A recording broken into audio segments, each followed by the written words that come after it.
धाकड़ खबर, बेखौफ सुबह, बेबाक अंदाज।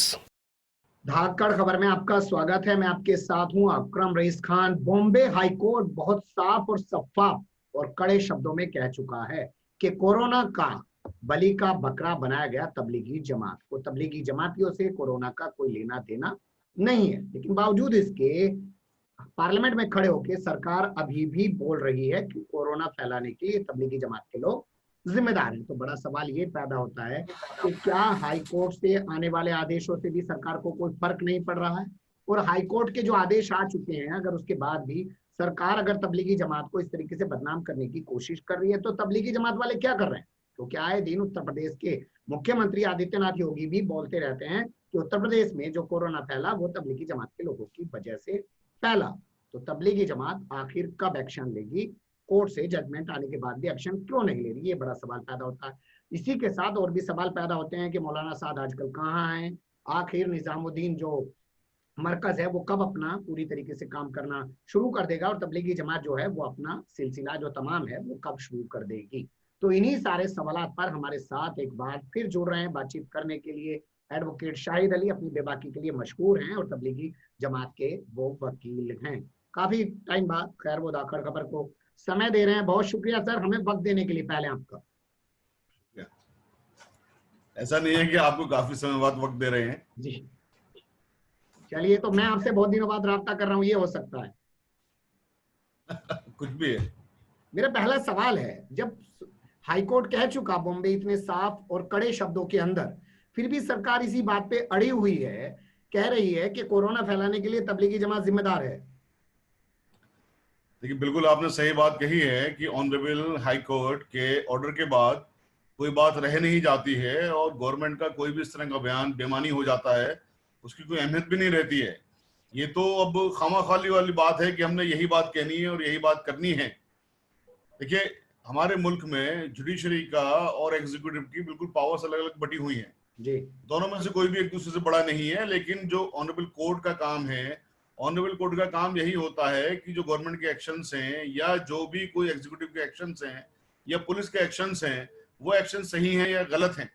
जब उस पर ऑनरेबल हाई कोर्ट की एक बार मोहर लग गई, उस पर ऑर्डर आ गया कि तबलीगी जमात को बलि का बकरा बनाया गया और तबलीगी जमात की वजह से कोरोना वायरस नहीं फैलाया है, बल्कि ऑनरेबल हाई कोर्ट ने यह कहा कि मरकज की वजह से कोई भी कोरोना वायरस नहीं फैला है। ऑनरेबल हाई कोर्ट का अगर आप ऑर्डर पढ़ें तो उसमें साफ तौर से लिखा हुआ है कि जो लोग इंडिया आए उन लोगों के टेस्ट हुए, उन लोगों को कोरोना नहीं था, और वो मरकज में आने के बाद में डिफरेंट डेट को मरकज में आए, डिफरेंट डेट में वहां से निकले। इसका मतलब यह है कि कोरोना वायरस मरकज से नहीं फैला है जी। तो ये बहुत साफ कहने के बावजूद भी फिर भी गवर्नमेंट अगर यही बात कह रही है और पार्लियामेंट के अंदर कह रही है, राज्यसभा के अंदर कह रही है, तो इसका मतलब यह है कि गवर्नमेंट किसी भी तरह से ऑनरेबल कोर्ट को भी मानने को तैयार नहीं है, जो कि हमारे जुडिशियल सिस्टम के लिए या हमारी डेमोक्रेसी के लिए घातक है, बहुत ज्यादा घातक है। लेकिन सवाल तो यही पैदा होता है ना सर, जब आपको हाईकोर्ट ने इतना अच्छा जजमेंट सुना दिया है और सरकार फिर बोल रही है, तो आप सरकार के खिलाफ एक्शन लीजिए ना, कोर्ट में जाइए कि देखिए हमें ऐसे बदनाम कर रहे हैं, आदित्यनाथ योगी बदनाम कर रहे हैं, गृह राज्य मंत्री जे किशन रेड्डी हमें बदनाम कर रहे हैं, तो आप क्यों नहीं एक्शन लेते हैं? देखिए, मैंने आपको वही बताया ना, ऑनरेबल कोर्ट का जो ऑर्डर आया है वो एक्शन लेने के बाद ही ऑर्डर आया है, बिना एक्शन लिए तो ऑर्डर नहीं आता। ऑनरेबल कोर्ट अपने आप तो कोई ऑर्डर नहीं करती है, ऑनरेबल कोर्ट को अप्रोच किया जाता है, ऑनरेबल कोर्ट में सरकार भी अपना पक्ष रखती है। सरकार के पास जितने भी सबूत थे सरकार ने सारे सबूत रखे, हम लोगों ने सारे सबूत रखे। उन सारे सबूतों को देखने के बाद में, उनको एनालिसिस करने के बाद, उनको अप्रिशिएट करने के बाद ऑनरेबल कोर्ट ने ये फैसला किया है कि नहीं, इसमें तबलीगी जमात का हाथ नहीं है, तो ये बात बहुत वाज़ेह हो जाती है। अब इसमें और क्या एक्शन हम लें? इसमें तो और कोई एक्शन बनता नहीं है। इस पे एक्शन ये बनता है ना कि जब कोर्ट आपको बेगुनाह साबित कर चुका है और सरकार आपको फिर भी बदनाम करने की कोशिश कर रही है, तो आप हाईकोर्ट के उसी आदेश को लेकर फिर से कोर्ट के सामने जा सकते हैं और सरकार के खिलाफ एक्शन की मांग कर सकते हैं। आपको ऐसा क्यों लग रहा है कि हम ऑनरेबल हाईकोर्ट के इस आदेश के बाद में कार्रवाई नहीं कर रहे हैं? हमारी कार्रवाइयां बिल्कुल चल रही हैं और हम कार्रवाई आखिर तक करते रहेंगे। देखिए, हमारा तो पहले दिन से ये कहना है कि हम कानून व्यवस्था में यकीन रखते हैं, हमारा कॉन्स्टिट्यूशन हमारे लिए सर्वोपरि है, हमारा कॉन्स्टिट्यूशन बहुत खूबसूरत है, बहुत प्यारा है, हमारी कानून व्यवस्था प्यारी है। हमारा ये मानना है कि इंसाफ मिलने में भले देर हो जाए लेकिन इंसाफ जरूर होता है। ऑनरेबल कोर्ट ने एक इंसाफ किया है, इनके बाद में, इस इंसाफ के बाद में हकीकत में, चूंकि ये सारी की सारी कॉन्स्टिट्यूशनल अथॉरिटीज है, ये स्टैट्यूटरी अथॉरिटीज है, इनका फर्ज ये बन जाता है कि ऑनरेबल कोर्ट की बात को माने, ऑनरेबल कोर्ट के फैसले को माने। ये नहीं मान रहे ऑनरेबल कोर्ट के फैसले को, तो ये सीधे सीधे से ये ऑनरेबल कोर्ट की कंटेम्प्ट भी है और ऑनरेबल कोर्ट के आदेश की अवहेलना भी है। और साथ साथ एक बात और है कि इससे ये बात साबित होती है कि हमारा जो जनतंत्र है, हमारी जो डेमोक्रेसी है, वो खतरे में है।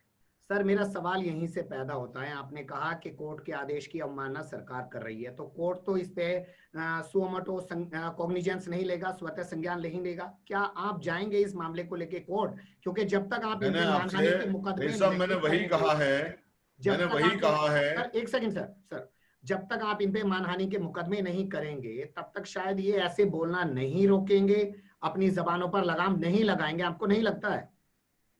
देखिए ऐसा है, मैंने आपसे वही कहा है कि हम लोग जो भी कुछ कानूनी ऑप्शंस हैं, जो भी कानूनी कार्रवाइयां हैं, कर रहे हैं। और हम जितनी भी कानूनी कार्रवाइयां हैं, आपने पहले दिन से देखा है, पहले दिन से आप रिपोर्ट कर रहे हैं कि हम प्रेस में उन चीजों को नहीं कभी बताते हैं। ऑनरेबल कोर्ट का जब ऑर्डर आता है तब उसके बारे में बताते हैं। हम बेशक इन सब चीजों के खिलाफ जा रहे हैं और इंशाल्लाह जाएंगे। हम इस लड़ाई को मजबूती के साथ लड़ रहे हैं और इंशाल्लाह लड़ेंगे। और इस लड़ाई को मजबूती के साथ लड़ रहे हैं क्योंकि हम सच पर हैं। तो हमारे फेवर में ऑर्डर्स भी आ रहे हैं और इंशाल्लाह इस बारे में भी ऑर्डर्स आएंगे। जो आप बातें कर रहे हैं, इंशाल्लाह उसमें भी ऑर्डर्स आएंगे। चलिए ठीक है, आपने बहुत अच्छी बात कही कि आप मजबूती से अपनी लड़ाई लड़ रहे हैं, लेकिन इसी के साथ कुछ और चीजें हैं जो लोग जानना चाहते हैं। मौलाना साद कहाँ हैं? क्यों नहीं अब भी वो सामने नहीं आ रहे? अब तो पूरे देश में तबलीगी जमात के लोग जहां जहां थे सबको जमानतें मिल गई हैं, बहुत से अपने देश भी चले गए हैं। क्यों नहीं अब भी सामने आ रहे वो? मौलाना साहब पहले कभी टेलीविजन पर आए? मौलाना साहब पहले कभी दिया? मौलाना साहब ने पहले दिन से हम यही बात कह रहे हैं कि मौलाना साहब बिल्कुल यहीं पर हैं, सबके सामने हैं, सबके साथ में हैं। और जो स्टैट्यूटरी अथॉरिटीज हैं उनको कोऑपरेट कर रहे हैं इन्वेस्टिगेशंस में। मौलाना साहब का कोई मतलब ये नहीं है कि वो कहीं छिप गए हैं, कहीं भाग गए हैं या कहीं और चले गए हैं। लेकिन मौलाना साहब का अपना जो एक तरीकेकारी है, देखिए हर आदमी के, जैसे मैं आपसे पहले भी मैंने कहा था एक इंटरव्यू में कि राइट टू लाइफ जो एक होता है, right to life fundamental right है और राइट टू लाइफ में इंक्लूड होता है राइट टू प्राइवेसी भी। ये भी मेरा राइट है कि मैं टेलीविजन पे नहीं आऊं। ये मेरी ड्यूटी नहीं है कि मैं टेलीविजन पे आऊं। ये मेरी ड्यूटी नहीं है कि मैं सबके सामने आके बताऊं। ये मेरा राइट है। तो मैं या मौलाना साहब अपने उस राइट का, अगर वो अधिकार का इस्तेमाल कर रहे हैं, अपने उस राइट का इस्तेमाल कर रहे हैं कि उनको टेलीविजन पे नहीं आना, तो उनको मजबूर नहीं कर सकता। कोई भी कानून नहीं है कि उनको टेलीविजन पे आने के लिए आप मजबूर कर सकें। सर, मैं टेलीविजन पे आने के लिए मजबूर नहीं कर रहा हूं, लेकिन लोग उनके बारे में जानना चाहते हैं, उनको सुनना चाहते हैं, वो आखिर कर क्या रहे हैं। जब वो इंटरनेशनल अखबार को इंटरव्यू दे सकते हैं तो अब भी तो दे सकते हैं ना, वो दोबारा फिर दे दें इंटरव्यू। सर देखिए ऐसा है, मैंने आपसे जब पहले भी कहा है, तर्जुमान का क्या मतलब होता है। जब मैं आपसे बात कर रहा हूं तो मौलाना साहब भी आपसे बात कर रहे हैं। जब मैं सबके सामने हूं तो मौलाना साहब भी सबके सामने हैं। ठीक है सर, बहुत अच्छी आपने बात कही कि आप एक जिम्मेदार हैं तबलीगी जमात की तरफ से, और आप जो बात रख रहे हैं वो मौलाना साद की ही बात रख रहे हैं। तो कुछ और चीजों पे गौर कर लेते हैं। कब खुलेगा निजामुद्दीन मरकज? उसमें कानूनी कार्रवाइयां चल रही हैं। अभी हमारे फेवर में एक ऑर्डर आया है, जो इसका रेजिडेंशियल पार्ट है, उसके खुलने के ऑर्डर हमारे फेवर में हो गए। कुछ कानूनी चीजें होती हैं, जैसे कानून का आपको पता है हमारे मुल्क के कानून में क्या होता है कि यहाँ पर देरियां हो जाती हैं, और पेंडेमिक भी चल रहा है, उसकी वजह से फिजिकल हियरिंग पॉसिबल नहीं है। तो जितने भी हमारे पास पॉसिबल एवेन्यूज हैं उनका इस्तेमाल करते हुए हम जितना भी कुछ इसके अंदर कर सकते हैं वो सब कुछ कर रहे हैं। और हमारी अल्लाह का शुक्र ये है कि अभी तक जीत हुई है तमाम हर उस पर सतह पर, हर स्टेजेस पर। और इंशाल्लाह बहुत जल्दी आपके सामने इंशाल्लाह सुमा इंशाल्लाह ये ऑर्डर्स भी आएंगे कि मरकज पहले की तरह से ही खुलेगा, पहले की तरह से ही चलेगा। क्या मरकज बंद है और जमातों ने अपना काम करना शुरू कर दिया? क्योंकि कुछ ऐसी खबरें आ रही हैं, क्या इसके बारे में कुछ बता पाएंगे? देखिए ऐसा है, मरकज सेंट्रल बॉडी है, मरकज से जमातें बन के चलती हैं। मरकज बंद है तो जमातों का काम करने को मतलब नहीं होता है। इसलिए मैं आपसे ये बात कह रहा हूं कि जब तक मरकज नहीं खुलेगा कोई जमातों का काम नहीं चल रहा है सेंट्रलाइज उसमें। क्या फिर से वो भरोसा लोगों में जमा पाएंगे? विदेशों से लोग आपके यहाँ आए, आप उनके लिए खड़े नहीं हो पाए, खुद ही वो लोग सुप्रीम कोर्ट तक अलग अलग जाते रहे, कोई हाई कोर्ट में जाता रहा, कोई डिस्ट्रिक्ट कोर्ट में अपनी लड़ाई लड़ता रहा, जो भरोसा टूटा है लोगों का, क्या वो बहाल कर पाएंगे दोबारा? ये जो आपका इल्जाम है कि वो लोग अपने आप जाते रहे, ये आपका इल्जाम सरासर बेबुनियाद है। आपको पता है कि दिल्ली में जो क्वारंटाइन में रखा हुआ था अरविंद केजरीवाल साहब ने 70-70 दिन तक, वो पीआईएल किसने लगाई थी? हमने लगाई थी वो पीआईएल, और तकरीबन हमने 3,500 लोगों को यहाँ से छुड़वाया तबलीगी जमात की तरफ से ही। उत्तर प्रदेश के अंदर भी जो उत्तर प्रदेश में हाई कोर्ट में पीआईएल लगी थी, वो भी हमारी साथी ने लगाई थी पीआईएल, उसमें भी तमाम लोगों को छुड़वाया गया। जो डिफरेंट जगहों पर, जो बॉम्बे के अंदर बात गई, जो बॉम्बे के अंदर गई, वहां भी तमाम सब लोग हमारे साथी कर रहे हैं, या हमारी उससे हो रहा है। तो ऐसा नहीं है कि तबलीगी जमात ने किसी को भी लेट डाउन कर दिया है या किसी के काम नहीं कर रहे हैं। तबलीगी जमात का एक अपना सिस्टम है, उस सिस्टम के तहत हम तमाम कार्रवाइयां कर रहे हैं। और जहां तक यकीन की बात है सर, ऐसा है जुल्म होने से किसी का यकीन टूट नहीं जाता।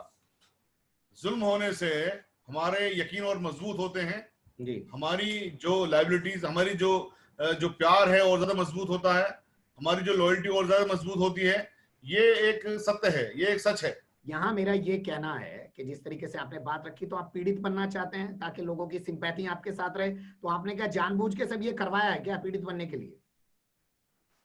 देखिए, हम पीड़ित बनना चाहते हैं या पीड़ित बनना नहीं चाहते हैं, मैं इस बात का जवाब honourable high court of Mumbai के उस ऑर्डर से देना चाहता हूं जिसमें ऑनरेबल हाई कोर्ट ने लिखा है कि इनको बलि का बकरा बनाया गया है राजनीतिक सरकारों के द्वारा।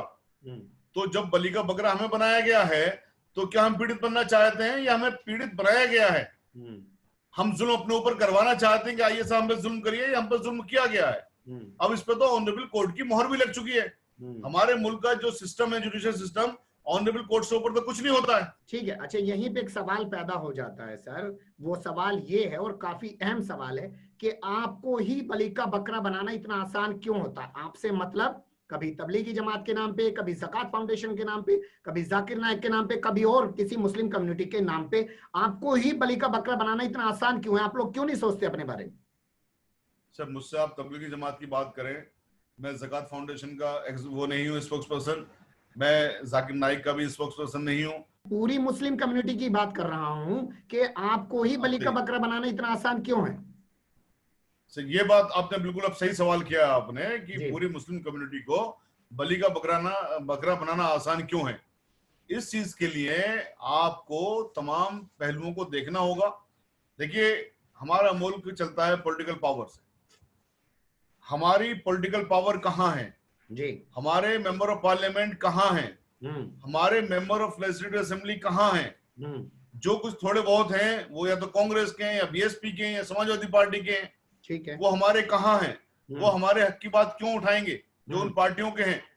तो जब तक हम पॉलिटिकल पावर अपनी नहीं बनाएंगे, हमारी पॉलिटिकल पावर नहीं बनेगी, हमारे पॉलिटिकल कंट्री में जो लड़ाई होती है वो संसद के अंदर होती है या असेंबली के अंदर होती है, कानून वहीं पे बनते हैं।